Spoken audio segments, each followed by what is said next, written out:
Okay, so very quickly, just to recap game 2. So in response to my Molten Rain, they cast a massive Kozilek's command to dig 7 cards for basically nothing, because I don't think they had a way to answer that. So yeah, I was able to win with that well-timed Molten Rain. So yeah, so the reason why the previous turn when they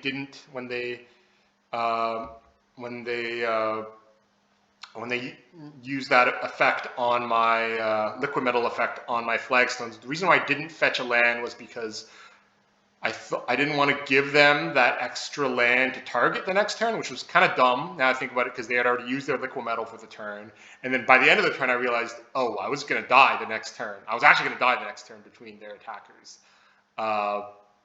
So I basically had that one turn to get a land, and yeah, I mean, get a land to reduce my deck count by 1, to increase my chances of drawing Molten Rain, and then miraculously drawing Molten Rain and winning it.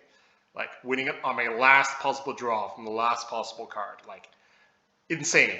And that's what kept the 5-0 alive for me. So, yeah, that was a wild game. So, kind of skipped past the earlier ones. I don't recall why. Yeah, I mean, I think, like, why, I kind of don't want to re-record my whole speech earlier, but I think the reason why I didn't, I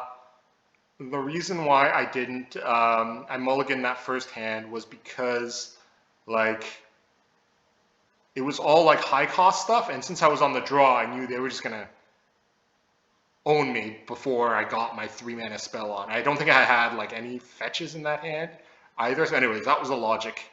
And then naturally I mulliganed to 6. That was like no lands, so I have to go down to 5, and at this point I think it's done.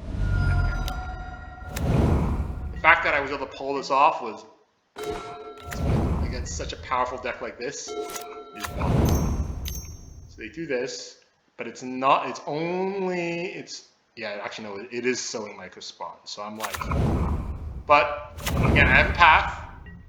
I'm destroying lands on curve on my turn 2 and turn 3. Then I got Hackdos, and then it's just a race. So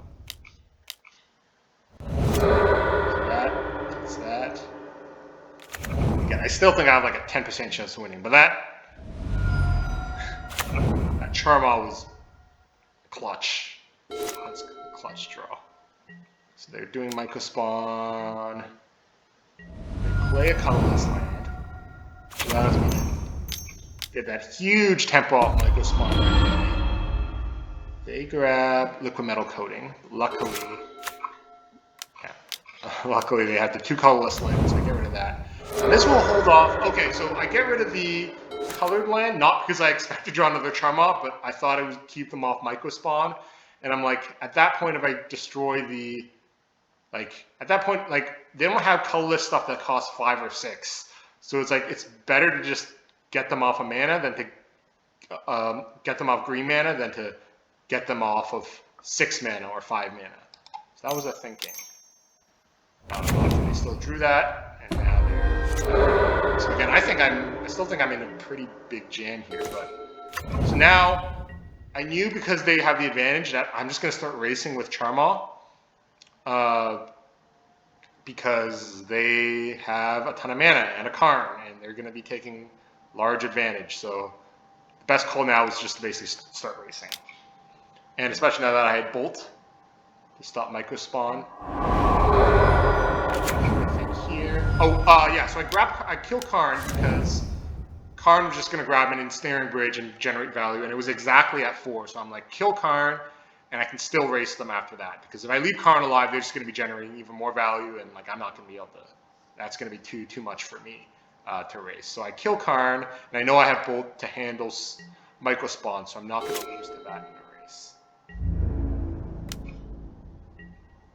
I mean, I know that if I draw one Hackdos, I'm in a good spot. But again, it's a thing where, yes, they have 6 mana, but like none of their Eldrazi actually cost 6 mana or 5 mana. It's all, yeah. So it was better to get them off green. So here I nail them here. I let Liquid Metal do Liquid Metal things because they don't have Karn anymore.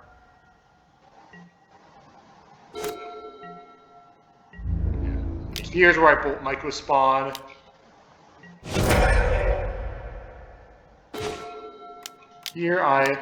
So now that I think about it, like, I actually did not pay attention to what was under the labyrinths. And so I think I was lucky with that call, because that other labyrinth had that 6-mana Eldrazi with reach under it. So if I'd made them return that, then they more likely would have been able to play it. So a lucky dumb call by me to destroy that land. Now they have, I believe here they have Rumble. And I think I'm in a good spot here. Yeah, because I do this. I'm not worried about them doing something insane next turn, so I'm comfortable just, yeah, playing Haktos. This way it's like, okay, you're not going to stop both of my creatures next turn.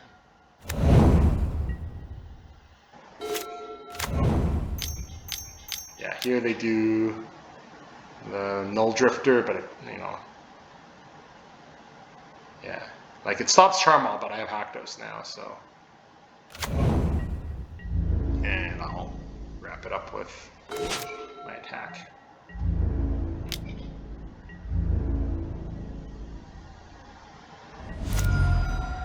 So yeah, I don't know how I pulled that one off.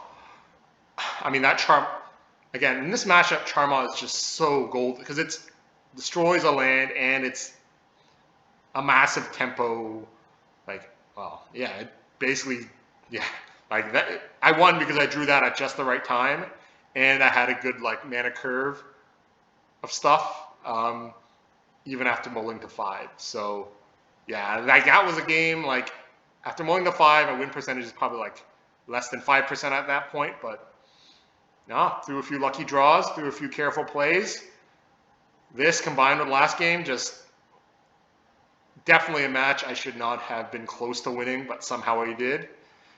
And now I'm one more match win away from another 5-0.